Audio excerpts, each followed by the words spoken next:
Gumuhit ang isang munting kislap ng liwanag at sa isang saglit na halos hindi niya napansin, tila sumunod doon ang mga mata ng sanggol. Isang pamilyar na kirot ang kumurot sa puso ni Michelle. Ang kirot ng isang alaala na pilit niyang tinatakasan. Ang alaala ng isang anak na hindi na niya mayayakap pa. Napahigpit ang hawak niya sa laylayan ng kanyang bestida, ang mura at simpleng damit na tanging maipagmamalaki niya sa pagharap sa mansyon ng mga Divilla. Ang bahay na ito, sa unang tingin pa lang, ay hindi para sa mga tulad niya. Malaki ito, malamig, at tila may sariling kaluluwa. Isang kaluluwang malungkot at puno ng sikreto. Ikaw si Michelle, hindi ba? Ang boses na tumawag sa kanya ay kasing lamig ng marmol na sahig na kanyang tinatapakan. Pag-angat niya ng tingin, nandoon si Senyora Imelda de Villa. Nakaupo ito sa isang silyang gawa sa matigas na kahoy. Ang kanyang postura ay tuwid na tuwid at ang kanyang mga mata, bagamat may edad na, ay tila kayang basahin ang pinakatatago niyang kahinaan. Sa likuran nito, tila isang anino ay nakatayo ang isa pang babae, si Consuelo. Siya ang head housekeeper at base sa paraan ng pagtitig nito sa kanya, alam ni Michelle na hindi magiging madali ang buhay niya rito. Opo, ma'am. Ako po si Michelle. Sagot niya, sinubukang gawing matatag ang kanyang boses. Alam mo na siguro ang magiging trabaho mo rito, sabi ni Senyora Imelda, hindi man lang ngumiti. Ikaw ang magiging tagapag-alaga ng apo ko, si Leo.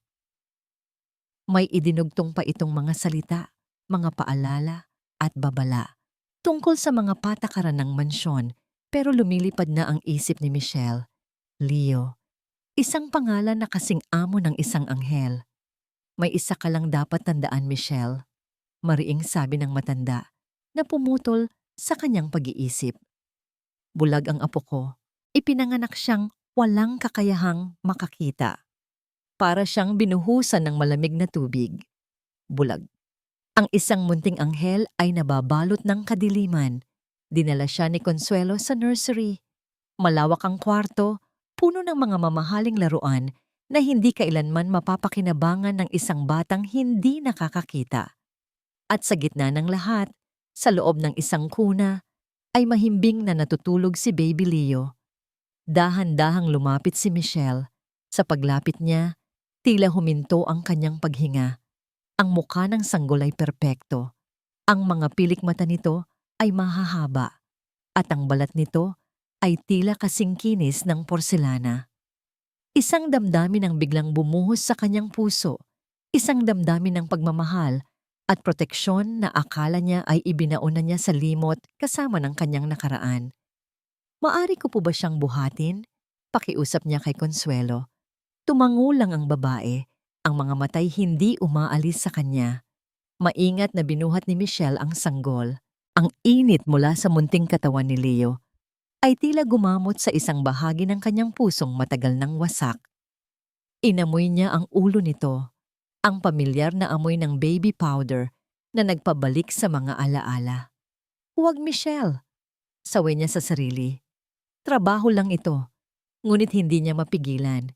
Niyakap niya ng bahagya ang sanggol at sa paggalaw na yon, ang silver na kwintas na suot niya, ang tanging naiwan sa kanya mula sa kanyang ina, ay umugoy at sumabit sa kumot ng bata. Isang munting kislap ng liwanag mula sa bintana ang tumama sa palawit ng kwintas at doon niya ito nakita. Ang mabilis, halos hindi kapansin-pansing paggalaw ng mga mata ni Leo. Tila sinundan nito ang kislap. Kumunot ang noo ni Michelle. Imposible, sinabi ni Senyora Imelda na bulag ang bata. Baka guni-guni niya lang yon. Baka dala lang ng pagod at ng matinding emosyon na nararamdaman niya. Iniwan siya ni Consuelo para daw masanay siya sa bata. Sa katahimikan ng kwarto, tanging ang mahinang paghinga ni Leo ang kanyang naririnig. Ngunit ang isip niya ay hindi mapakali. Hindi siya nagkakamali.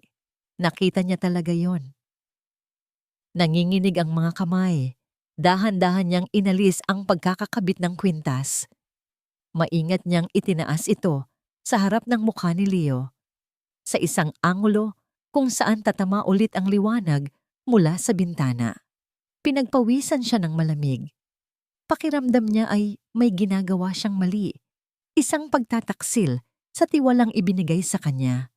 Pero kailangan niyang malaman. Muli, isang kislap. At muli, ang mga mata ni Leo ay gumalaw, kasabay ng kislap. Hindi. Hindi lang ito basta paggalaw. Sumunod ito. Sinundan ng mga mata ng bata ang liwanag. Napasinghap si Michelle. Ang puso niya ay nagsimulang tumibok ng sobrang bilis.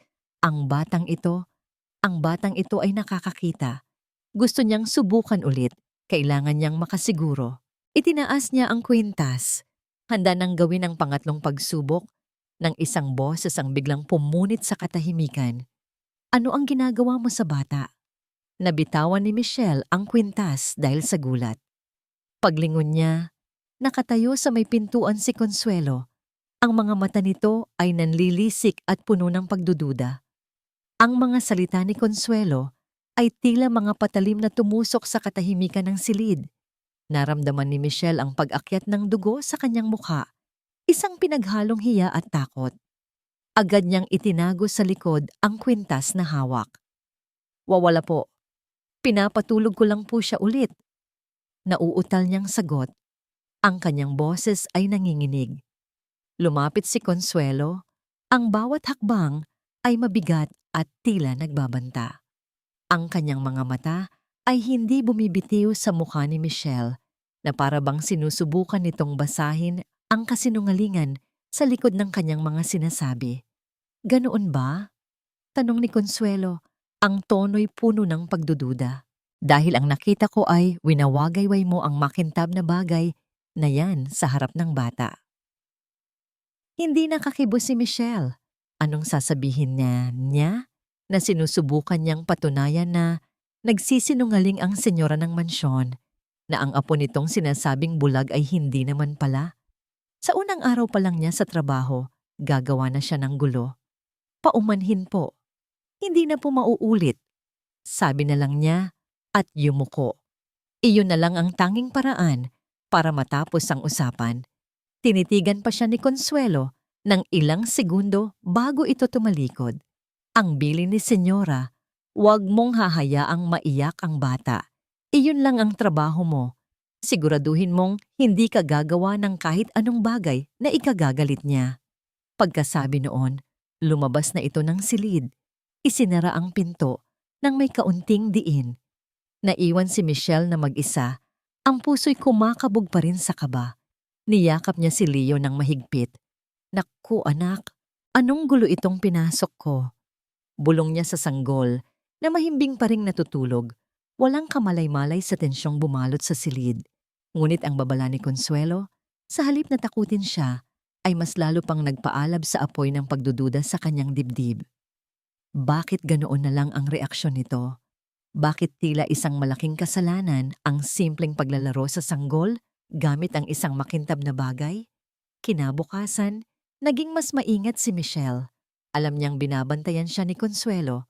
Bawat galaw niya, bawat kilos, ay tila may isang pares ng matang nakasubaybay. Pero hindi nito napigilan ang kanyang determinasyon. Kapag sigurado siyang walang tao sa paligid, lalo na kapag oras ng siesta, gumagawa siya ng maliliit na pagsubok. Isang beses, habang nag-aayos siya ng mga lampin sa kabinet, sinadya niyang ihulog ang isang lata ng pulbos. Ang bigla at malakas na tunog ay nagpagulat kay Leo, at sa isang iglap, nakita ni Michelle ang paglingon ng ulo ng bata papunta sa direksyon ng ingay. Ang mga matay bahagyang nakabukas. Sa ibang pagkakataon, habang nasa hardin sila at natatakpan ng malalagong halaman, sinubukan niyang itapat ang mukha ni Leo sa direksyon ng isang kumpol ng matingkad na pulang bulaklak. At muli, napansin niya ang bahagyang pagkunot ng noo ng sanggol, na para bang sinusubukan nitong iproseso ang kulay na nakikita. Maliliit na bagay lang iyon, mga bagay na madaling isantabi bilang coincidence o guni-guni. Ngunit para sa isang inang tulad ni Michelle, nakabisado ang bawat galaw ng isang sanggol. Ang mga ito ay mga piraso ng isang palaisipan na unti-unti niyang binubuo. Isang hapon, habang nagpapatulog siya kay Leo, nakarinig siya ng mahinang pag-uusap sa labas ng pinto. Ang boses ni John, ang ama ng bata, at ni Senyora Imelda. Ma, kailan darating ang mga gamot ni Leo? Tanong ni John. Ang boses ay pagod at walang buhay. Naka-order na ako. Huwag kang mag-alala, anak. Ginagawa ko ang lahat para sa apo ko. Sagot ni Imelda. Mabuti naman kung ganoon. Ayokong lumala ang kondisyon niya. Sabi ni John, bago narinig ni Michelle ang mga papalayo nitong yapak. Gamot? Anong gamot ang kailangan ng isang batang bulag? Mas lalong lumalim ang misteryo. Kinagabihan, hindi mapakali si Michelle. Ang salitang gamot ay paulit-ulit na tumatakbo sa kanyang isipan. Pagkatapos niyang siguraduhin na mahimbing na ang tulog ni Leo at abala ang lahat sa ibaba para sa hapunan, nagpasya siyang gawin ang isang bagay na mapanganib. Dahan-dahan siyang lumabas ng kwarto at tinungo ang isang maliit na silid sa dulo ng pasilyo, ang medicine cabinet ng pamilya. Nanginginig ang kanyang mga kamay habang binubuksan ang pinto. Napakadaming gamot sa loob, para sa alta presyon, para sa diabetes, mga bitamina. Hinanap ng kanyang mga mata ang kahit anong gamot na para sa bata. At doon, sa isang sulok, nakita niya ito. Isang maliit na kahon. Para sa mata. Eye drops. Kinuha niya ang bote. Sa etiketa, may nakasulat na pangalan ng gamot at ang pangalan ni Leo. Pero ang mas nakaagaw ng kanyang pansin ay ang petsa. Expired na ito. Mahigit 1 buwan ng paso. Kinilabutan siya. Bakit nila papatakin ang isang expired na gamot sa mata ng isang sanggol? Binasa niya ang maliit na text sa ibaba ng bote. Ang deskripsyon ng gamot. Ang kanyang dugo ay tila nagyelo sa kanyang mga ugat. Hindi ito gamot para sa pagkabulag. Ang nakasulat ay, for reducing photosensitivity, para sa pagbawas ng pagiging sensitibo sa liwanag. Hindi ito gamot na nagpapagaling. Ito ay gamot na nagtatago. Gamot na pumipigil sa mata na mag-react ng normal sa liwanag. Ito ang dahilan kung bakit tila walang buhay ang mga mata ni Leo. Ito ang dahilan kung bakit nila pinipilit na bulag ang bata. Hawak-hawak niya ang bote, ang katibayan ng isang karumal-dumal na panlilinlang. Naramdaman niya ang panginginig ng kanyang buong katawan. Sa gitna ng kanyang pagkagimbal, isang tunog ang nagpabalik sa kanya sa realidad. Isang tunog ng mga yapak. Papalapit. Mabilis. Nanginginig. Isinilid niya ang bote ng gamot sa kanyang bulsa. Agad siyang lumingon para isara ang kabinet, ngunit huli na ang lahat. Isang anino ang tumama sa siwang ng pinto. Kasabay ng pagpihit ng doorknob, narinig niya ang isang boses, malamig at mapanuri. Michelle? Pagbukas ng pinto, bumungad sa kanya ang mukha ni Senyora Imelda. Ang mga mata nito ay nakatitig sa kanya. Pagkatapos ay sa bahagyang nakabukas na medicine cabinet at pabalik ulit sa kanya. Anong ginagawa mo rito? Tanong ng matanda. Ang bawat salita ay may bigat na tila isang martilyo. Pinanood ni Imelda ang bawat pagbabago sa ekspresyon ng mukha ni Michelle. Ang paunang gulat na sinundan ng takot at ngayon, ang pilit na pagtatagong nauwi sa pamumutla. Nakita niya kung paano napahawak ang dalaga sa bulsa ng bestida nito, isang kilos na nagsasabing mayroon itong itinatago. Hindi na kailangan pang magtanong ni Imelda kung ano yon. Alam na niya. Tinanong kita, anong ginagawa mo rito? Ulit ni Imelda. Ang boses niya ay mas matigas at mas malamig na ngayon. Sa senyora, masakit po kasi ang ulo ko. Naghahanap lang po sana ako ng gamot. Palusot ni Michelle, ang mga matay hindi makatingin ng diretsyo. Isang bahagyang nangisi ang sumilay sa labi ni Imelda, isang ngising puno ng pangungutya. Talaga ba? At ang gamot sa sakit ng ulo ay nasa estante ng mga gamot para sa bata? Napayuko si Michelle. Wala na siyang masabi. Huli na siya. Pumunta ka sa opisina ko. Ngayon din, utos ni Imelda bago siya matipid na tumalikod at naglakad palayo. Hindi na niya kailangang hintayin pa kung susunod ang katulong. Alam niyang susunod ito. Dahil sa mundong ito, sa loob ng pamamahay na ito, ang salita niya ang batas. Habang naglalakad sa pasilyo, ang isip ni Imelda ay naglalakbay pabalik. Sa araw na dumating ang katulong na ito, mayroon na siyang naramdamang kakaiba. Isang klase ng tapang na nakatago sa likod ng maamong mukha. Isang klase ng pamilyar na sakit sa mga mata nito. Ang sakit ng isang inang nawalan. At alam niya, ang ganitong klaseng sakit ay mapanganib. Nagbibigay ito ng lakas ng loob na hindi mo aakalain.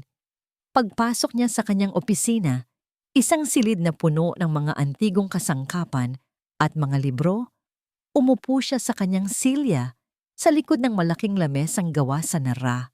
Ito ang kanyang kaharian. Dito niya pinaplano ang lahat. Kinokontrol ang lahat. Pagpasok ni Michelle, itinuro niya ang silya sa harap ng lamesa. Umupo ka. Nanginginig na umupo ang dalaga. Alam mo, Michelle, panimula ni Imelda, ang kanyang mga daliri magkakaugnay sa ibabaw ng lamesa. Hindi ako isinilang kahapon. Nakikita ko ang mga tingin mo kay Leo. Nararamdaman ko ang pagdududa mo. At ngayong nahuli kita, alam ko nang hindi ka basta-basta susunod na lang. Hindi pa rin umimik si Michelle, ngunit ang pag-igting ng kanyang panga ay sapat ng sagot. Ilabas mo ang kinuha mo, mariing utos ni Imelda. Walang nagawa si Michelle kundi ilabas mula sa kanyang bulsa ang maliit na bote ng gamot. Maingat niya itong ipinatong sa lamesa. Kinuha ito ni Imelda at tiningnan na para bang ngayon lang niya ito nakita. Alam mo na siguro kung para saan ito. Bakit po ninyo ginagawa ito sa bata? Sa wakas, ay nagkaroon ng lakas ng loob na magtanong si Michelle. Ang boses niya'y basag. Hindi po siya bulag. Isang halakhak ang kumawala sa lalamunan ni Imelda. Isang halakhak na walang saya. At sino ka para sabihin yan? Isang hamak na katulong? Isang babaeng ni hindi nagawang protektahan ang sarili niyang anak? Ang mga salita ay tumama kay Michelle na parang isang malakas na sampal. Nakita ni Imelda ang sakit at gulat sa mga mata nito. Magaling. Iyon mismo ang gusto niyang makita. Oo, Michelle, alam ko. Pagpapatuloy niya, dahan-dahan, ninanamnam ang bawat salita. Alam ko ang lahat tungkol sa'yo. Ibinigay niya ang senyas kay Consuelo na kanina pa palang tahimik na nakatayo sa isang sulok. Inilapag ni Consuelo ang isang folder sa lamesa. Ang folder na naglalaman ng lahat ng dumi sa buhay ni Michelle. Bago ako tumanggap ng kahit sino sa pamamahay na ito, sinisiguro kong alam ko ang lahat tungkol sa kanila. Ang pamilya nila, ang mga kaibigan nila, ang mga trahedya sa buhay nila. Binuklat ni Imelda ang folder. Aksidente, hindi ba? Nahulog ang anak mo sa hagdan habang wala ka sa tabi niya. Isang kapabayaan. Hindi po totoo yan, sigaw ni Michelle. Ang mga luhay nagsimula nang mamuo sa kanyang mga mata. Hindi, pero iyon ang nakasulat sa police report. Sagot ni Imelda. Ang boses ay kalmado pa rin. At iyon ang sasabihin ko sa lahat kapag ipinagpilitan mo pa rin ang kabaliwan mo. Sino ang paniniwalaan nila? Ang isang Senyora de Villa o ang isang katulong na may problema sa pag-iisip na hanggang ngayon ay sinisisi ang sarili sa pagkamatay ng sariling anak? Nakita ni Imelda ang unti-unting pagguho ng katatagan ni Michelle. Iyon ang gusto niya. Kailangan niyang durugin ang espiritu nito bago pa man ito makagawa ng mas malaking pinsala. Dahil ang sikretong itinatago niya ay mas malaki, mas madilim, at mas karumal-dumal kaysa sa simpleng pagkabulag ng isang bata. Ang isip niya ay lumipad sa isang gabi. Halos 1 taon na ang nakalipas. Ang gabi kung kailan umamin ang manugang niyang si Annabel habang nakahiga ito sa kanyang kamatayan. Ang mga salitang ibinulong nito sa kanya ay isang lason na hanggang na ngayon ay kumakalat sa ugat ng pamilyang De Villa. Hindi si John ang ama. Patawarin niyo ako, Mama. Patawarin niyo ako. Naikuyom ni Imelda ang kanyang mga kamao sa ilalim ng lamesa. Ang batang iyon, si Leo, ay hindi isang De Villa. Isa itong mantsa. Isang paalala ng isang kasalanan. Isang pagkakamali na kailangang manatiling nakatago sa dilim. At ang pagkabulag nito ang pinakamabisang paraan para hindi makita ni John ang mga mata ng ibang lalaki sa mukha ng batang inaakala niyang anak niya, para manatili itong malayo, malamig, walang koneksyon, para manatiling nasa kamay ni Imelda ang lahat ng kontrol. Hinding-hindi niya hahayaang sirain ng isang hamak na katulong ang lahat ng pinaghirapan niyang itago. Naiintindihan mo ba ako, Michelle? Tanong niya. Ibinabalik ang atensyon sa kaharap. Mula ngayon, gagawin mo lang ang trabaho mo. Mag-aalaga ka ng isang batang bulag at kakalimutan mo na ang lahat ng nakita at narinig mo ngayong gabi. Kung hindi na niya kailangang tapusin pa ang sasabihin. Ang takot sa mga mata ni Michelle ay sapat na. Consuelo, tawag niya. Senyora, bumalik na ang folder na ito sa safe at siguraduhin mong hindi na makakalapit pa si Michelle sa kahit saang parte ng bahay na ito maliban sa nursery at sa kwarto niya. Tumingin siya ng diretso kay Michelle. Para kang isang ibon sa loob ng isang gintong hawla.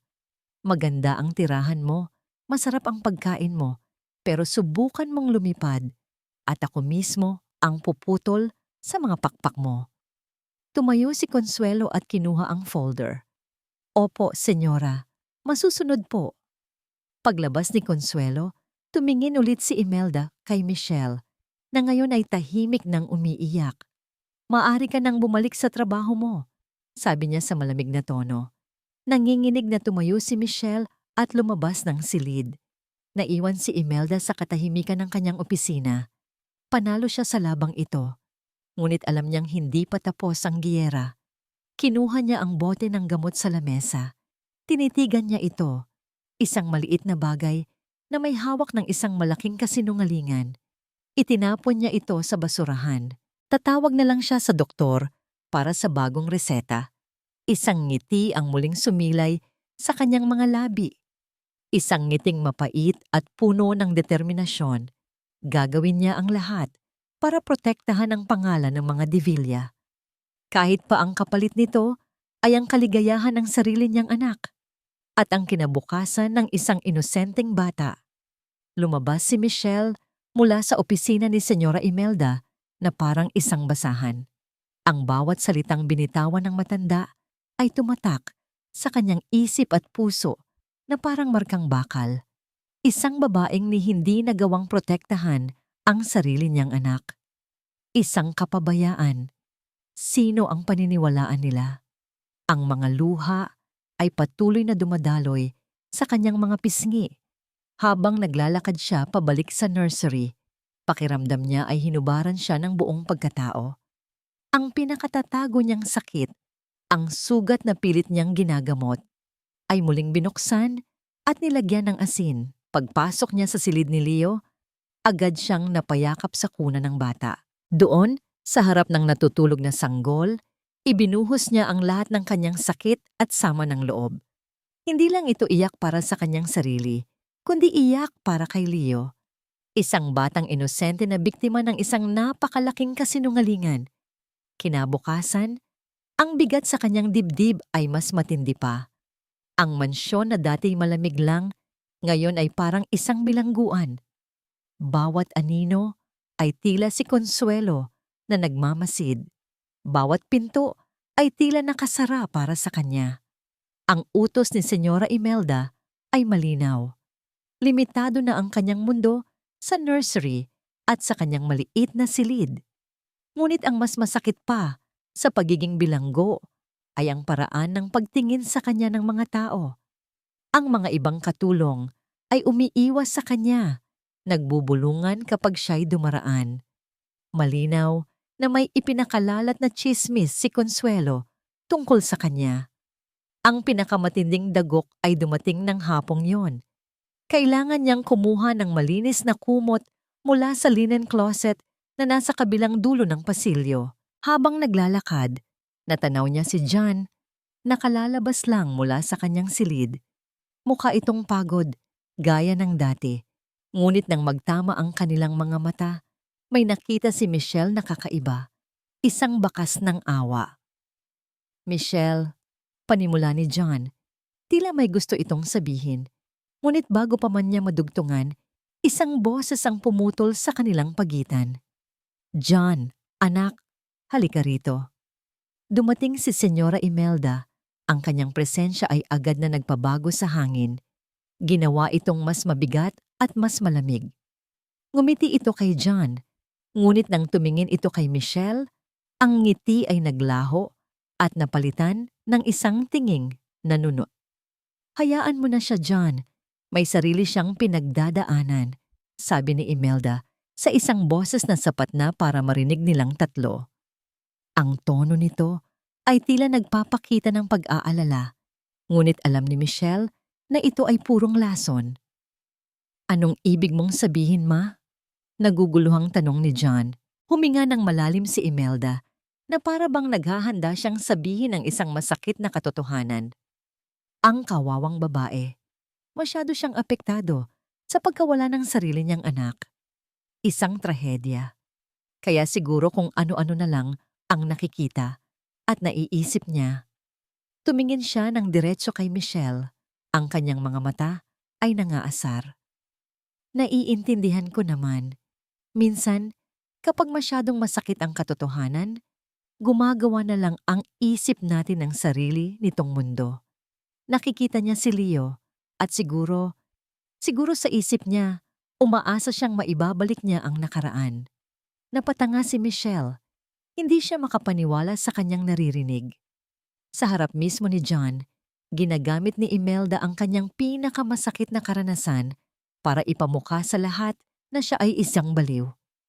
Isang babaeng hindi dapat pakinggan, hindi dapat paniwalaan. Sinabi niya sa akin na nakakakita raw si Leo. Pagpapatuloy ni Imelda, umiling-iling pa na parang labis na naaawa. "Gusto kong maniwala, anak, pero alam naman natin ang katotohanan, hindi ba? At ayokong mas lalo lang siyang masaktan sa pag-asa sa isang bagay na imposible." Ang bawat salita ay isang dagok, isang sampal, isang patalim. Tumingin si Michelle kay John, naghahanap ng kahit kaunting tulong, ng kahit katiting na pagdududa sa mga sinasabi ng ina nito. Ngunit ang nakita niya ay isang mukhang puno ng pagkalito at awa. Awa para sa kanya. At sa sandaling iyon, alam ni Michelle na natalo na siya. Naniniwala si John sa kanyang ina. "Pasensya na po," sabi na lang ni Michelle. Ang boses ay halos hindi marinig. Yumuko siya at mabilis na naglakad palayo, pabalik sa nursery, ang tanging lugar kung saan siya maaaring magtago. Ang mga luha na pilit niyang pinipigilan ay bumuhos na ng tuluyan. Niyakap niya ang kanyang sarili, nanginginig sa sakit at galit. Galit hindi lang kay Imelda, kundi pati na rin sa sarili niya. Bakit siya ganito kahina? Bakit hindi niya kayang lumaban? Ang masakit pa, alam niyang may bahid ng katotohanan ang sinabi ni Imelda. Totoong hanggang ngayon ay sinisisi niya ang sarili sa nangyari sa kanyang anak. At dahil doon, mas madali para sa iba na paniwalaan ang kasinungalingan ng matanda. Pinunasan niya ang kanyang mga luha. Hindi siya pwedeng magpatalo. Hindi para sa sarili niya, kundi para kay Leo. Kailangan niyang maging matatag. Kailangan niyang maghanap ng paraan. Gabi na nang may kumatok sa kanyang pinto. Nag-alinlangan siyang buksan ito, ngunit dahan-dahan din siyang lumapit at ipinihit ang seradura. Bumungad sa kanya si John. Nakatayo lang ito roon, hindi makatingin ng diretso sa kanya. Ang hangin sa pagitan nila ay puno ng mga salitang hindi masabi. Michelle! Sa wakas ay sabi niya, sorry sa narinig mo kanina. Isang maliit na kislap ng pag-asa ang sumibol sa puso ni Michelle. Sir John, ngunit ang sumunod na sinabi nito ay muling dumurog sa kanya. Totoo ba ang sinabi ni Mama? Tanong ni John sa mahinang boses, ngunit ang tanong mismo ay parang isang sigaw. Na dahil sa nangyari sa anak mo, kaya ka nagkakaganyan? Hindi na napigilan ni Michelle ang isang butil ng luha na pumatak mula sa kanyang mata. Hindi ito isang tanong ng pag-aalala. Ito ay isang tanong ng pagdududa. Sa huli, wala pa ring pinagkaiba si John sa kanyang ina. Dahan-dahan niyang isinara ang pinto. Iniwan si John na nakatayo sa labas. Walang sagot na nakuha. Sumandal siya sa pinto, napahagulgol ng walang tunog. Ngayon, sigurado na siya. Mag-isa lang siya sa labang ito. Nakatayo pa rin si John sa labas ng pintong isinara ni Michelle. Ang katahimikan sa pasilyo ay tila sumisigaw. Pinapamukha sa kanya ang bigat ng kanyang mga salita.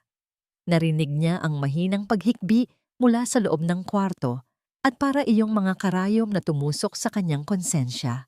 Tumalikod siya. Isang pamilyar na bigat ang muling pumasan sa kanyang mga balikat.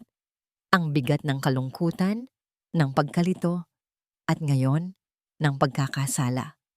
Pumasok siya sa kanyang silid, isang lugar na dati puno ng tawanan at pagmamahal ni Annabel, ang kanyang yumaong asawa.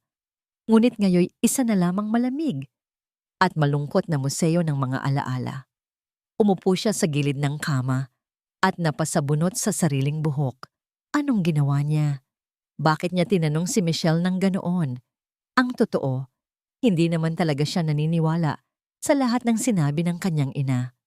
Oo, nakita niya ang lohika sa mga paliwanag ni Senyora Imelda. Madaling isipin na dahil sa trauma, naghahanap lang ng pag-asa si Michelle sa isang sitwasyong wala naman talaga nito. Pero may isang bagay sa mga mata ni Michelle kanina, isang klase ng katapatan at sakit na hindi kayang likhain ng isang isip na wala sa katinoan.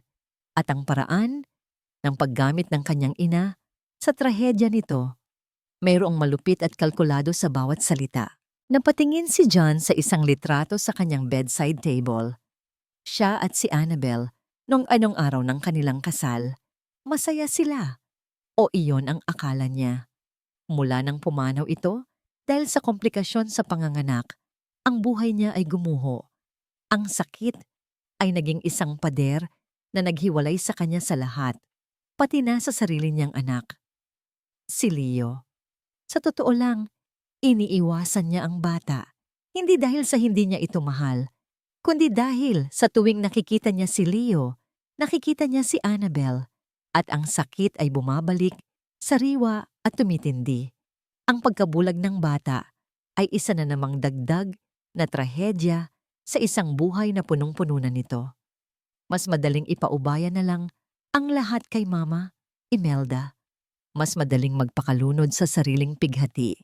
Ngunit ang pagdating ni Michelle ay tila isang bato na inihagis sa isang payapang lawa. Ang mga alon na nilikha nito ay unti-unting gumigising sa kanya mula sa kanyang pagkakatulog. Ang mga sinabi nito, hindi po siya bulag. Paulit-ulit itong umalingaw-ngaw sa kanyang isipan. Dahil sa kaguluhang bumabagabag sa kanya, tumayo si John. Isang desisyon ang nabuo sa kanyang isip. Sa kauna-unahang pagkakataon, sa loob ng maraming buwan, gagawin niya ang isang bagay na matagal na niyang dapat ginawa. Gabi na at tahimik na ang buong mansyon. Dahan-dahan niyang binuksan ang pinto ng nursery. Isang maliit na night lamp lang ang nagbibigay ng kaunting liwanag sa silid. Nakita niya si Michelle, nakatulog sa isang rocking chair sa tabi ng kuna. Ang muka'y may bakas pa ng mga tuyong luha.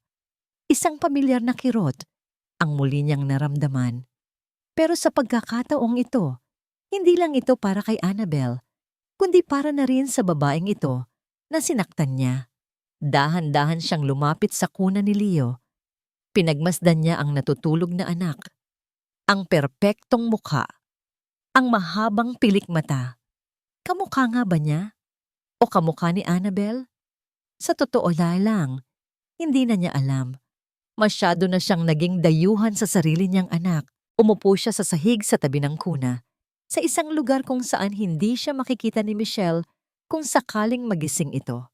Naghintay siya. Hindi niya alam kung ano ang hinihintay niya. Siguro, isang senyales, isang patunay. Matagal siyang nakaupo roon, sa katahimikan. Pinagmamasdan lang ang paghinga ng kanyang anak. Nagsimula na siyang isipin na baka nga tama ang kanyang ina. Baka nga guni-guni lang ang lahat. Ngunit bigla, isang sasakyan ang dumaan sa labas ng mansyon. Ang mga headlight nito ay tumagos sa manipis na kurtina ng bintana, gumuhit ng isang mabilis na liwanag sa loob ng madilim na silid.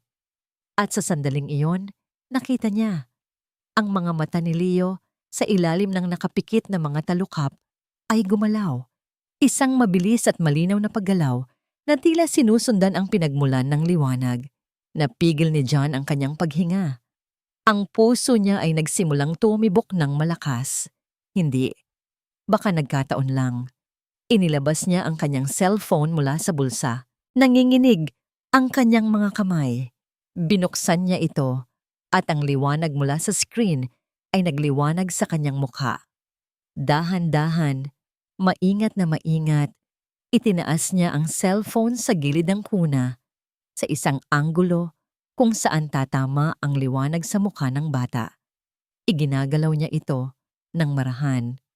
Kaliwa, kanan, at doon, sa ilalim ng nakapikit nitong mga mata, malinaw na malinaw niyang nakita ang paggalaw.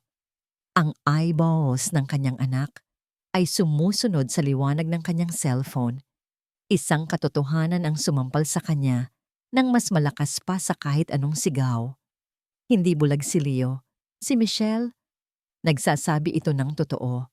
At kung nagsasabi si Michelle ng totoo, ibig sabihin, ang kanyang ina, si Mama Imelda, ay nagsisinungaling. Isang malamig na takot ang gumapang sa kanyang buong katawan. Bakit? Bakit gagawin ng kanyang ina ang isang bagay na ganito? Kinabukasan, hindi siya mapakali. Hinintay niya ang pagkakataong makausap ang kanyang ina nang sila lang dalawa. Nakita niya ito sa hardin, nag-aayos ng mga rosas. Mama, tawag niya. Sinisikap na panatilihing kalmado ang kanyang boses. Oh, John, ang aga mo yata. Sagot ni Imelda, ngumingiti. May gusto lang po akong itanong. Huminga siya ng malalim. Mama, sigurado po ba kayo na bulag si Leo? Ang nangiti sa mukha ni Imelda ay unti-unting naglaho. Ang init sa mga mata nito ay napalitan ng yelo. Ibinaba nito ang hawak na gunting. Tumingin ito ng diretso sa mga mata niya. Isang tingin na tila tumatagos hanggang sa kanyang kaluluwa. Pinagdududahan mo ba ako, anak? Ang tanong ay simple, ngunit ang bigat nito ay parang isang malaking bato na dumagan sa kanyang dibdib. Isang babala, isang pagsubok sa kanyang katapatan. Sa isang iglap, bumalik ang lahat ng takot at pag-aalinlangan. Paano niya lalabanan ang babaeng ito na humulma sa buong buhay niya? Napatungo si John. Hindi po, ma. Nagtatanong lang po. Sagot niya, ang boses ay mahina. Isang matagal na katahimikan ang namagitan sa kanila. Bago muling nabangumiti si Imelda, isang nangiting hindi umabot sa kanyang mga mata. Mabuti, dahil ang lahat ng ginagawa ko ay para sa pamilyang ito, para sa'yo. Pagkasabi noon, tumalikod na ito at nagpatuloy sa pag-aalaga ng kanyang mga rosas na para bang walang nangyari.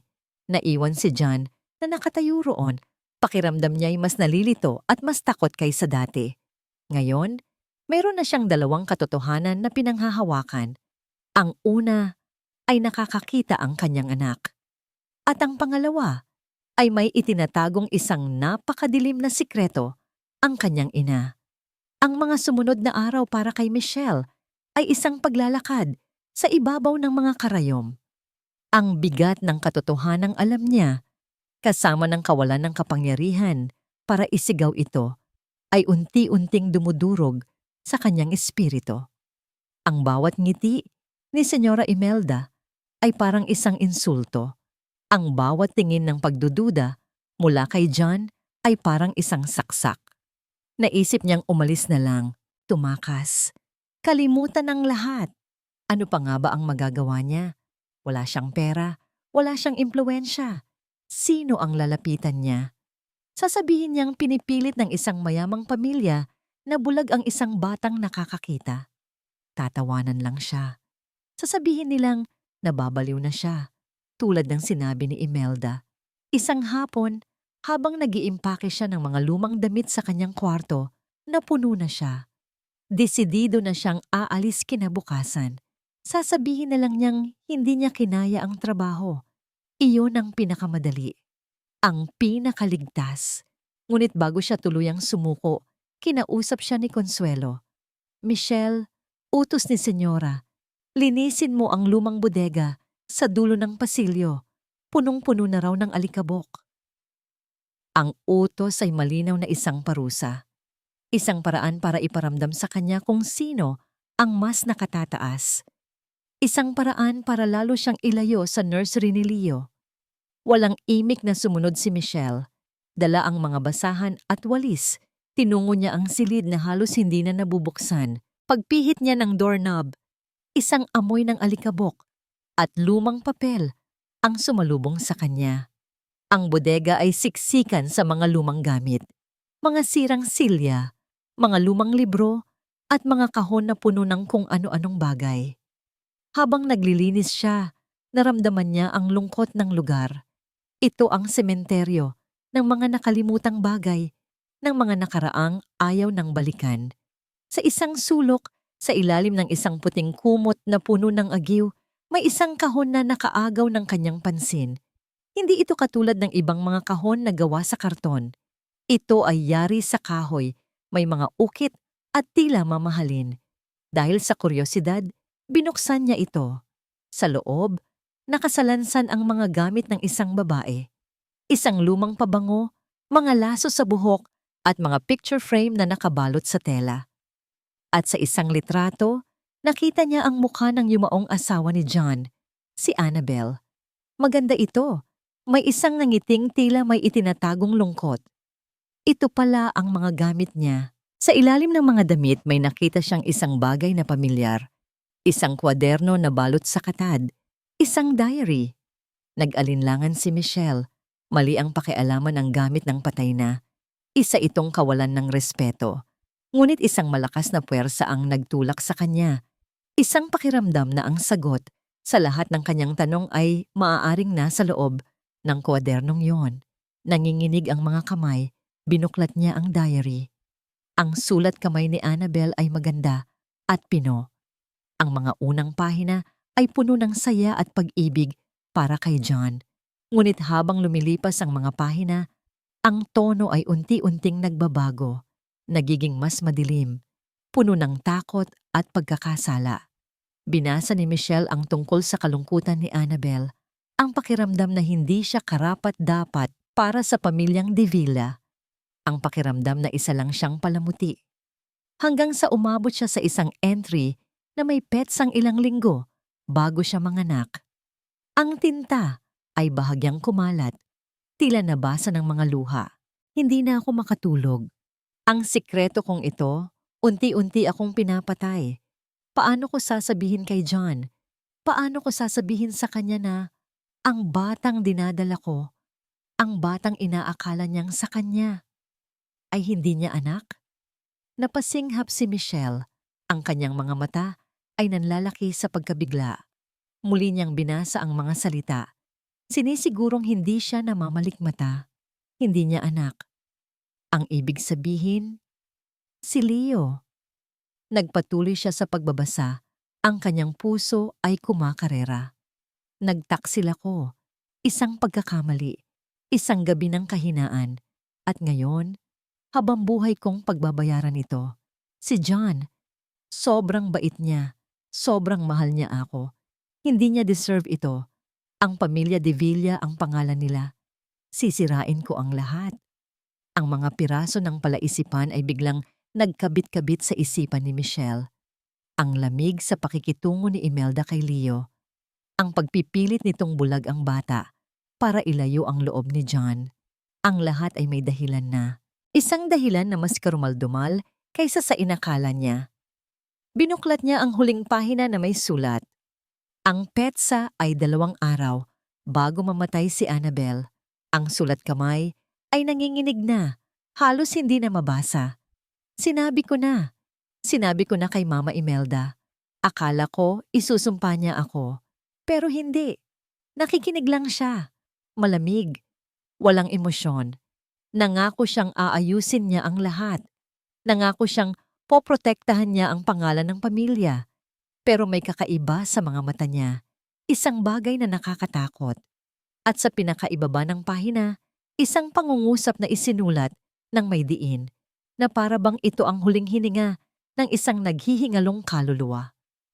Alam ni Imelda, sinabi ko sa kanya ang lahat. Diyos ko, anong gagawin niya sa anak ko? Nabitawan ni Michelle ang diary.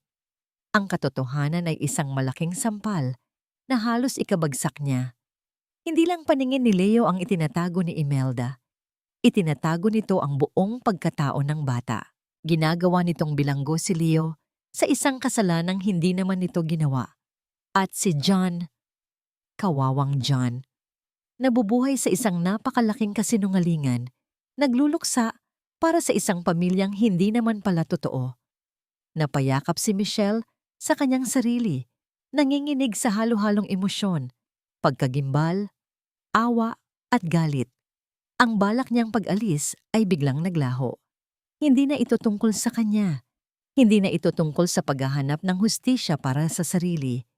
Ito ay tungkol sa pagliligtas sa isang inosenteng bata mula sa isang napakadilim na sikreto. Mahigpit niyang hinawakan ang diary. Ito na ang kanyang armas. Ito na ang katibayan. Ngayon, hindi na siya ang baliw. At hinding-hindi na siya aatras pa. May kakaibang nagbago kay Michelle at si Imelda ang unang nakapansin nito. Sa loob ng ilang araw matapos ang komprontasyon sa kanyang opisina, ang katulong ay naging parang isang multo. Laging nakayuko, tahimik at puno ng takot. Iyon ang gusto ni Imelda. Isang taong durog, isang taong madaling kontrolin. Ngunit nitong huling 2 araw, ang takot sa mga mata ni Michelle ay napalitan ng isang bagay na mas mapanganib. Determinasyon. Hindi na ito umiiwas ng tingin. Ang mga kilos nito, bagamat maingat pa rin, ay may bigat na ng isang taong may misyon. Ang pagbabagong ito ay hindi nakalampas sa mapanuring mga mata ni Imelda. Para siyang isang gagamba na naramdaman ang panginginig ng kanyang sapot. Mayroong mali. Consuelo, tawag niya isang umaga habang nagkakape sa kanyang beranda. Bantayan mong mabuti ang bawat kilos ni Michelle. Huwag mong hihiwalayan ng tingin. Pakiramdam ko'y may binabalak siyang hindi maganda. Masusunod po, senyora, sagot ng matapat na kasambahay. Napansin ko rin po, masyado na siyang panatag, hindi po natural. Buong araw ang isip ni Imelda ay hindi mapakali. Ano ang nagpabago sa ihip ng hangin? Ano ang nagbigay ng tapang sa isang babaeng winasak na niya ang kalooban? Saan ito kumukuha ng lakas? Mula sa kanyang opisina, pasimple niyang sinilip ang mga kuha mula sa CCTV. Nakita niya si Michelle sa nursery, nilalaro si Leo. Ngunit may kakaiba. Paminsan-minsan, tumitingin ito sa direksyon ng kamera na para bang alam nitong pinapanood siya. At pagkatapos, meron itong kinukuha sa ilalim ng kutsyon ng kuna. Isang bagay na mabilis din niyang itinatago kapag may papalapit. Isang kwaderno. Kumunot ang noo ni Imelda. Ano ang laman ng kwadernong yon? Pinatawag niya si Consuelo. Saan galing si Michelle bago siya nagbago ng kilos? Nag-isip si Consuelo. Ayon po sa huling utos ninyo, senyora, pinaglinis ko po siya sa lumang bodega. Bodega. Isang malamig na kaba Ang biglang gumapang sa puso ni Imelda, ang bodega, ang lugar kung saan niya ipinatapon ang lahat ng gamit ni Annabel, ang lugar na akala niya'y selyado na, kasama ng lahat ng sikreto nito. Anong oras mo siya pinaglinis doon? Tanong niya. Ang boses ay nagiging mas mariin. Nung isang araw po ng hapon, mga 2 oras din po siyang nandoon mag-isa. 2 oras, sapat na panahon para maghalongkat. Sapat na panahon para makahanap ng isang bagay na hindi dapat mahanap. Ang diary. Ang diary ni Annabel. Bulong ni Imelda sa sarili, ngunit sapat na para marinig ni Consuelo. Po, senyora. Ang tanga-tanga mo, Consuelo. Sigaw ni Imelda. Sa kauna-unahang pagkakataon ay nawala ang kanyang pagpipigil. Bakit mo siya pinapunta doon ng mag-isa? Hindi ka ba nag-iisip? Napatungo si Consuelo, nanginginig sa takot. Paumanhin po, senyora. Hindi ko po naisip. Huwag ka nang magpaliwanag. Putol ni Imelda. Kailangan niyang kumilos. At kailangan niyang kumilos ng mabilis. Ang diary na yon, ang nag-iisang pisikal na katibayan ng kasalanan ni Annabel at ng kanyang panlilinlang, kung mababasa yun ni John. Kung makakarating yun sa labas ng mansyon, guguho ang lahat. Kailangan nating makuha ang diary na yon, sabi ni Imelda. Ang kanyang isip ay mabilis na nag-iisip ng plano. At kailangan nating masiguro na wala ng kopya, wala ng kahit ano. Nag-isip siya. Hindi niya pwedeng basta na lang pasukin ang kwarto ni Michelle. Mag-iingay iyon. Kailangan nila ng isang pagkakataon. Isang pagkakataon para mailabas si Michelle sa kanyang lungga. Ganito ang gagawin natin, sabi ni Imelda kay Consuelo. Ang kanyang boses ay kalmado na ulit. Ngunit mas nakakatakot ang kalamang iyon. Magluluto ka ng paboritong pagkain ni John para sa hapunan. At mamaya, kapag kasalukuyan na tayong kumakain, gagawa ka ng eksena. Magkunwari kang may nasusunog sa kusina. Isang bagay na mangangailangan ng atensyon ng lahat. Isang bagay na magpapatakbo kay Michelle palabas ng kwarto niya. Masusunod po, senyora, sabi ni Consuelo. Ang kanyang mukha'y seryoso na. At sa sandaling lumabas siya, tumingin si Imelda nang diretso sa mga mata ni Consuelo. Papasok ka sa kwarto niya. Hahanapin mo yo ang diary. Huwag kang babalik dito nang hindi mo yun dala. Maliwanag? Opo, senyora. Maliwanag po. Ang plano ay simple, ngunit mapanganib. Ngunit wala nang atrasan. Ito na ang huling digmaan. Kung magtatagumpay sila, mananatiling ligtas ang sikreto. Kung mabibigo sila, mawawala ang lahat ng kanyang pinaghirapang protektahan. Nang gabing iyon, ang tensyon sa hapagkainan ay halos nahihipo. Si John ay tahimik na kumakain, walang kamalay-malay, sa dramang malapit ng maganap. Si Imelda naman ay pilit nang ngumingiti at nagkukwento. Itinatago ang kabang nararamdaman. Sa kalagitnaan ng kanilang pagkain, biglang may sumigaw mula sa kusina. Sunog! Sunog! Ang sigaw ay mula sa isa sa mga katulong, puno ng tunay na takot. Agad na nagkagulo. Tumayo si John. Anong nangyayari? Huminahon ka, anak, sabi ni Imelda. Bagamat ang puso niya ay kumakabog. Consuelo, tingnan mo kung ano yon. Ngunit hindi na kinailangan. Ang amoy ng nasusunog na mantika ay nagsimula nang kumalat sa ere. Mula sa itaas, narinig nila ang mabilis na mga yapak. Si Michelle, lumabas ito ng kwarto, tulad ng inaasahan. Narinig ni Imelda ang boses nito. Anong nangyayari? Tulong! Ito na ang pagkakataon. Sa gitna ng kaguluhan, habang si John at ang ibang mga katulong ay tumatakbo papunta sa kusina, nagtama ang mga mata ni Imelda at Consuelo. Tumango si Imelda. Isang maliit, halos hindi kapansin-pansing tango. Agad na tumalikod si Consuelo, hindi papunta sa kusina, kundi paakyat sa hagdan. Papunta sa kwarto ni Michelle.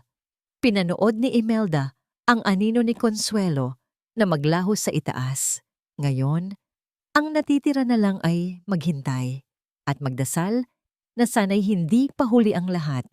Ang sigaw ng sunog ay nagdulot ng matinding kaba sa dibdib ni Michelle. Ang una niyang naisip ay si Leo. Kahit alam niyang nasa kuna ito at ligtas, ang alaala ng sarili niyang trahedya ay bumalik na parang isang masamang panaginip. Leo! Sigaw niya at walang pag-aalinlangang tumakbo palabas ng kanyang silid, diretso sa nursery. Ngunit pagdating niya sa pasilyo, nakita niya ang ibang mga katulong na nagmamadaling bumababa ng hagdan, palayo sa direksyon ng apoy. Si John ay nandoon, nagbibigay ng utos na kumuha ng fire extinguisher. Walang apoy na umaabot sa itaas. Ang gulo ay nasa kusina.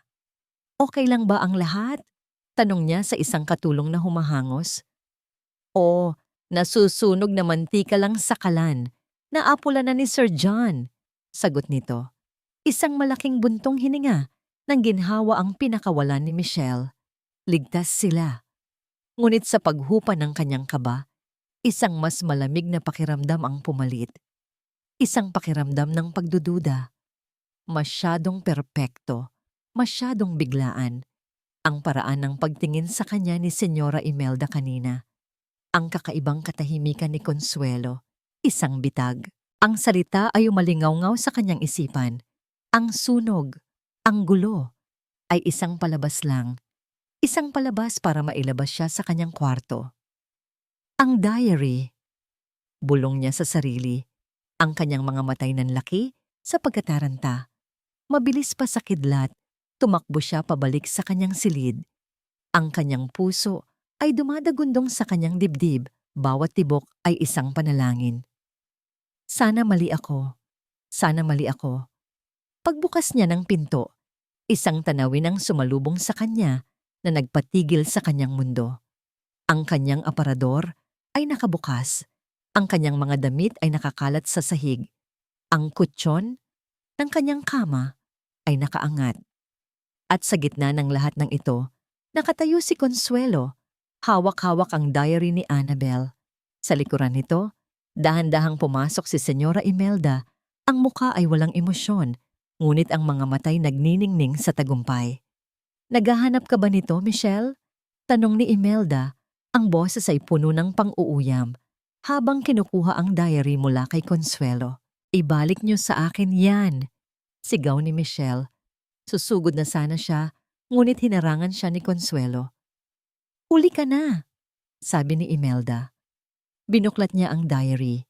Tiningnan ang mga pahina na para bang binabasa ang isang listahan ng mga bibilhin sa palengke. Kawawang Annabel, masyadong sentimental, masyadong mahina, tulad mo. Wala kayong karapatan. Sigaw ni Michelle, ang mga luha ng galit at kawalan ng pag-asa ay nagsisimula ng tumulo. Karapatan? Tumawa si Imelda. Ako ang gumagawa ng karapatan sa pamamahay na ito. Naglakad siya papunta sa isang maliit na fireplace sa sulok ng silid. Isang palamuti na hindi naman madalas gamitin. Ngunit ngayong gabi, mayroon itong apoy. Isang maliit, nagbabagang apoy. Alam mo, ang papel, madaling maging abo, sabi ni Imelda habang dahan-dahang dinadala ang diary palapit sa apoy. Huwag! Pakiusap! Pagmamakaawa ni Michelle, nagpupumiglas sa pagkakahawak ni Consuelo. Kailangan malaman ni John ang totoo. Kailangan ni Leo ng hustisya. Ang katotohanan ay kung ano ang sasabihin ko, sagot ni Imelda. At sa isang mabilis na kilos, inihagis niya ang diary sa apoy. Napasigaw si Michelle habang pinapanood niya ang paglamon ng apoy sa katad na takip ng kwaderno pagkatapos sa isang mga pahina sa loob. Ang mga salita ni Annabel, ang nag-iisang katibayan niya, ang kanyang tanging pag-asa ay unti-unting nagiging itim na abo. Sino ngayon ang maniniwala sa isang baliw na katulong? Ngisi ni Imelda. Wala ka ng ebidensya, wala ka ng kahit ano. Bumagsak ang mga tuhod ni Michelle sa sahig. Talo na siya. Ang lahat ng kanyang tapang, Ang lahat ng kanyang pag-asa ay naglaho kasama ng usok mula sa diary. Consuelo, bigyan mo siya ng pera. Ang huli niyang sahod, utos ni Imelda. At pagkatapos, ihatid mo siya sa labas ng mansyon. Siguraduhin mong hindi na siya makakabalik pa, kahit kailan. Opo, senyora. Naglapag si Consuelo ng isang sobre ng pera sa sahig, sa tabi ng nakaluhod na si Michelle. Tumingin si Imelda sa kanya sa huling pagkakataon. At isang babala, Michelle. Subukan mong magsumbong, subukan mong mag-ingay. At sisirain ko hindi lang ang pangalan mo, kundi ang buong buhay mo. Tandaan mo, alam ko kung paano namatay ang anak mo. Isang salita ko lang sa pulis at ang kasong aksidente ay magiging kasong kriminal. Ang banta ay ang huling pako sa kanyang ataul. Walang kalaban-laban. Hinayaan ni Michelle ang sarili, nakaladkarin ni Consuelo at ng 2 security guard palabas ng mansyon. Ang mga gamit niya, itinapon sa isang supot. Itinulak siya palabas ng malaking gate na bakal. Bumagsak siya sa maalikabok na daan sa labas. Mula sa kanyang kinabagsakan, pinanood niya ang pagsara ng gate. Ang bawat tunog ng bakal ay isang paalam sa pag-asang binuo niya. Umulan. Ang malamig na patak ng ulan ay humalo sa kanyang maiinit na luha. Doon, sa gitna ng kawalan, sa dilim ng gabi, naramdaman niya ang tunay na kahulugan ng pagkatalo. Wala na siyang bahay, wala na siyang trabaho, wala na siyang ebidensya, wala na siyang pag-asa. At si Leo, naiwan sa loob, bilanggo pa rin ng isang madilim na sikreto. Napahagulhol siya, ang kanyang iyak ay sinasabayan ng walang katapusang buhos ng ulan. Pakiramdam niya, ito na ang katapusan. Ngunit habang nakaupo siyang basang-basa sa lupa, nanginginig sa ginaw at pighati, isang alaala ang biglang pumasok sa kanyang isipan. Isang kilos na ginawa niya dahil sa matinding kaba at pag-iingat. Bago pa man maganap ang lahat ng ito, habang hawak niya ang diary sa bodega, mayroon siyang ginawa. Dahil sa takot na baka mawala o makuha ito sa kanya, kinuha niya ang kanyang cellphone at kinuhanan niya ng litrato ang mga pinakaimportanteng pahina. Nanginginig na kinuha ni Michelle ang cellphone mula sa kanyang bulsa. Basang-basa na ito, ngunit umaasa siyang gumagana pa. Pinindot niya ang power button. Sa gitna ng dilim, umilaw ang screen. At sa kanyang gallery, naroon sila. Ang malinaw na mga litrato ng sulat kamay ni Annabelle. Ang katotohanang hindi kayang sunugin ng apoy. Isang maliit, nanginginig na ngiti ang sumilay sa kanyang mga labi. Hindi pa pala tapos ang laban. Ngayon pa lang ito magsisimula. Lumipas ang 3 araw. Para kay John, ang mga araw na yon ay mas malungkot at mas tahimik kaysa dati.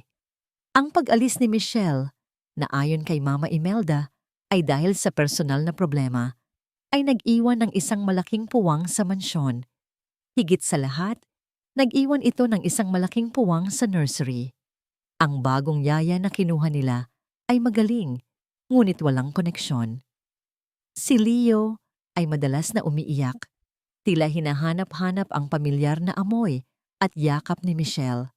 Ang pagdududa sa puso ni John ay hindi nawala. Sa halip, ito'y lumago na parang isang halamang lason. Ang biglaang pag-alis ni Michelle ay hindi kapani-paniwala. Ang perpektong paliwanag ng kanyang ina ay masyadong perpekto. At ang imahe ng mga mata ni Leo na sumusunod sa liwanag ng kanyang cellphone ay patuloy na bumabalik sa kanyang isipan. Nang gabing iyon, sa hapagkainan, ang tensyon ay mas masahol pa kaysa dati.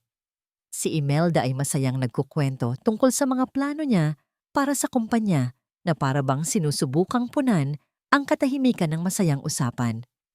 Si John naman ay halos hindi kumikibo. Nilalaro lang ang pagkain sa kanyang plato. Kailangan nating mag-isip ng isang magandang party para sa unang kaarawan ni Leo, sabi ni Imelda, nakangiti.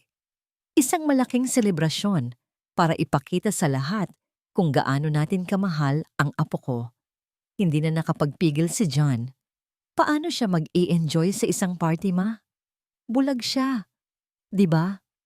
Ang sarkasmo sa kanyang boses ay hindi nakalampas kay Imelda. Ang ngiti nito ay bahagyang kumupas. John, ano bang problema mo? Ang problema, ma, ay parang may mali sa lahat ng ito. Sagot ni John. Ang boses niya'y may halong galit na at pagod. Wala kang dapat ipag-alala. Ako ang bahala sa lahat, mariing sabi ni Imelda. Iyon na nga ang problema, ma. Palagi na lang ikaw ang bahala sa lahat. Ang kanilang pagtatalo ay pinutol ng isang biglaang tunog. Ang pagbukas ng pinto ng dining hall. Lahat sila ay napalingon.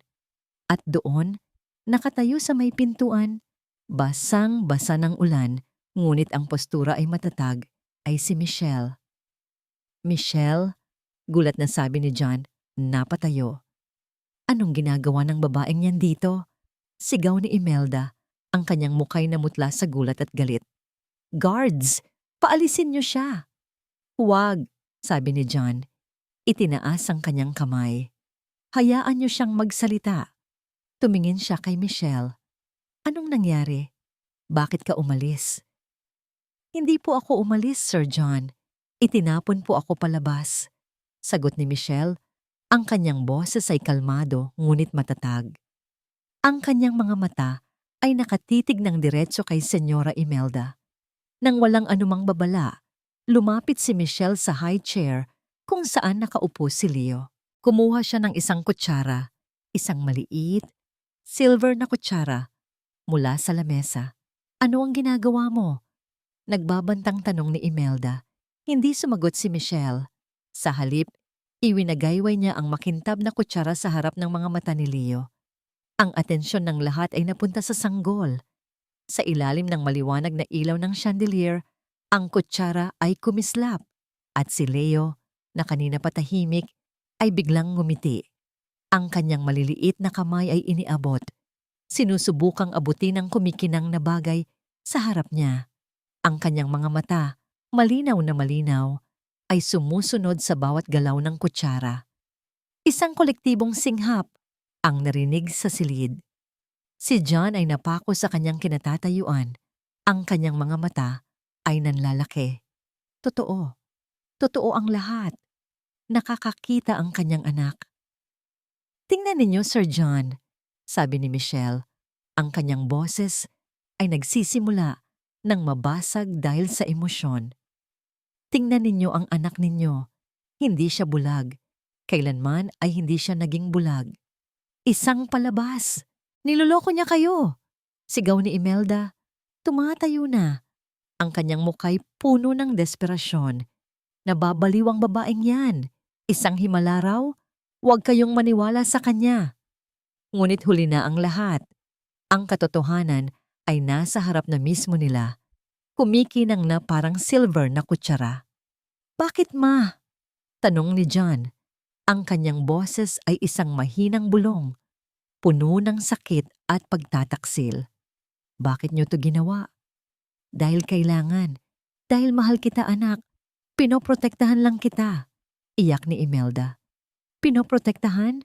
O pinoprotektahan niyo ang sarili ninyo? Sigaw ni Michelle. At dito, inilabas niya ang kanyang huling alas. Mayroon pa po kayong isang bagay na hindi alam, Sir John, sabi ni Michelle. Inilabas niya ang kanyang cellphone.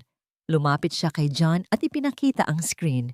Nanginginig na tiningnan ni John ang litrato. Isang litrato ng isang pahina ng diary na may sulat kamay na pamilyar sa kanya. Ang sulat kamay ng kanyang asawa. Binasa niya ang mga salita. Ang batang dinadala ko, ang batang inaakala niyang sa kanya, ay hindi niya anak. Ang cellphone ay nahulog mula sa kamay ni John. Ang tunog ng pagbasag nito sa sahig ay kasabay ng tunog ng pagbasag ng kanyang buong mundo.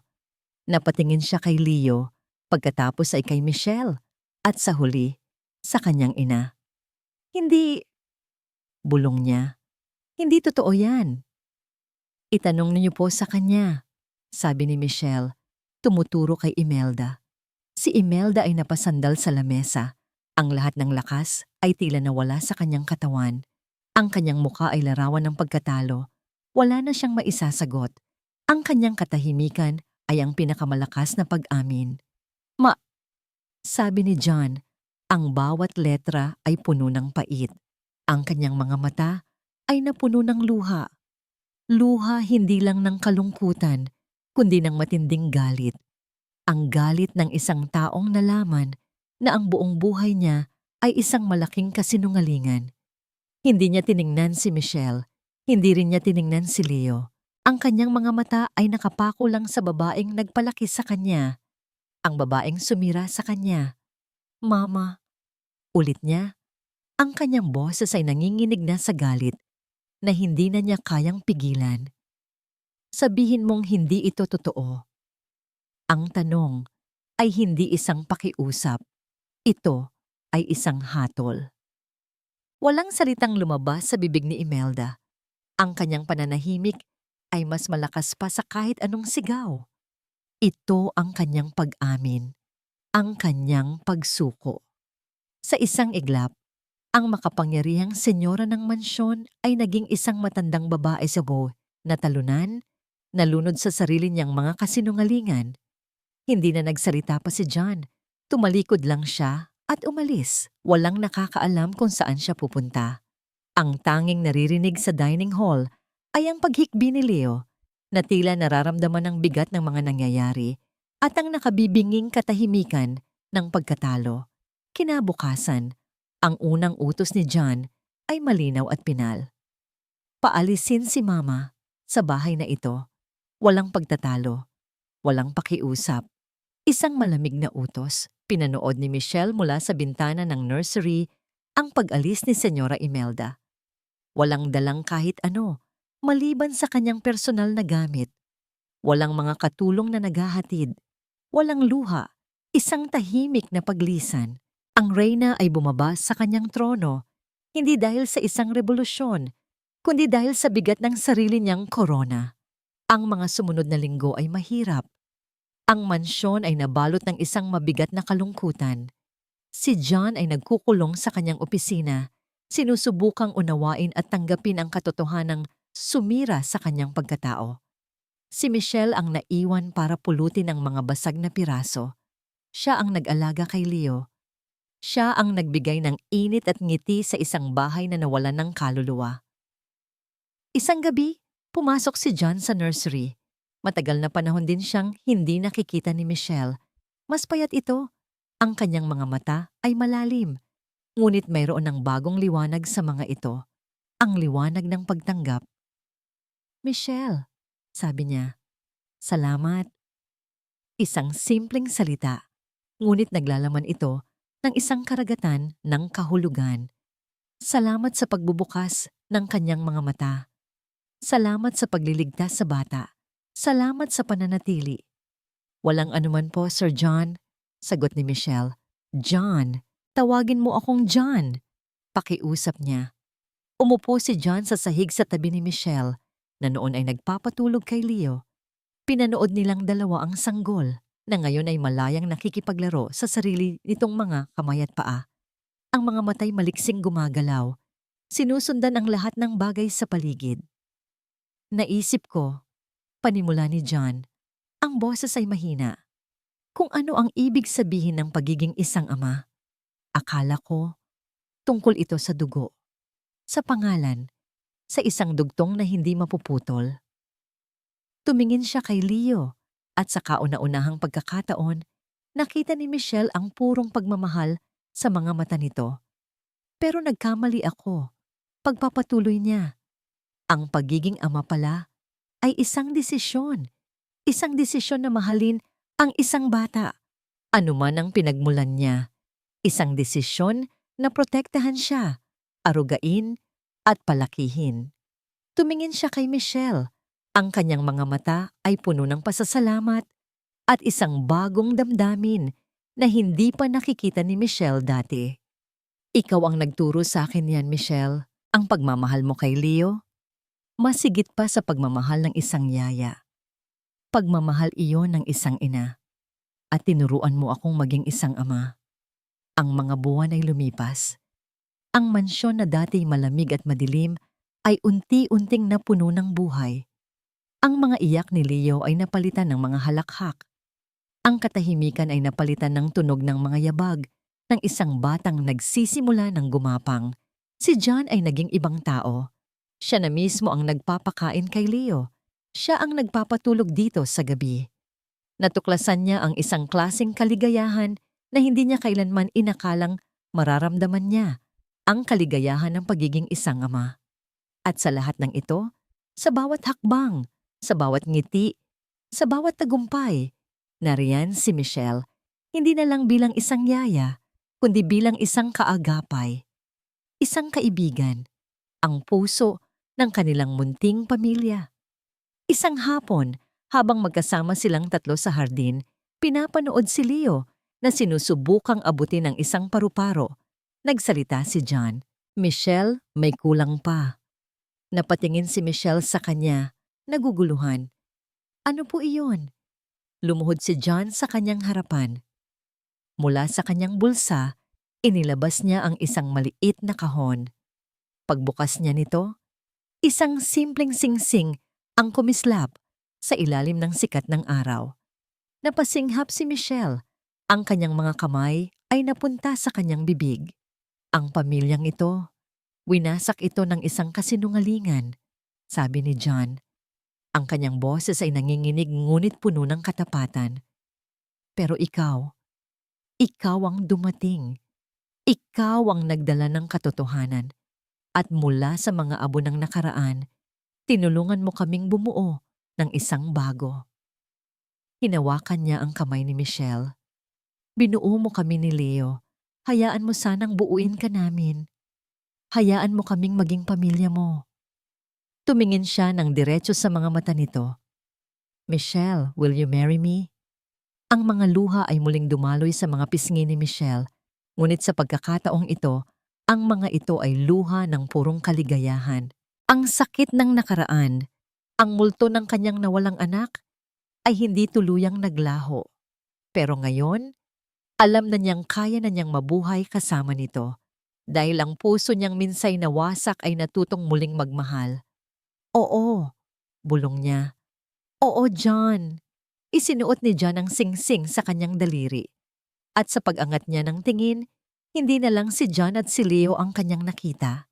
Ang nakita niya ay ang kanyang tahanan, ang kanyang pamilya, ang kanyang bagong simula.